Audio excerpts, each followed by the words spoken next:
Mahigit isang linggo bago ang Chinese New Year, inaasahan na ang mga bibili ng pampaswerte o hindi kaya'y para sa food trip sa Binondo, Maynila.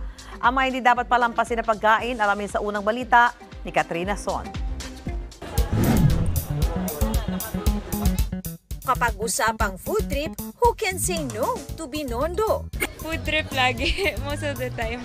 Dumayo po para mag-food trips.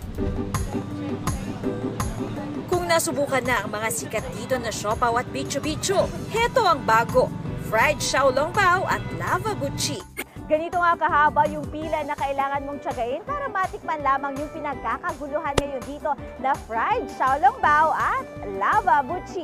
Mouth-watering po talaga siya. Worth it yung lasa. Amoy pa lang, talagang napakasarap na. Must try rin ang mga inyaw na pagkain. Pero make it gulay at rice cake. Wala siyang meat, yun yung number one. And then Chinese, siguro gusto lang din namin matikman. First time po to try. So, tikman natin. Masarap. Unusual taste pero masarap po yung flavor niya. So, must try.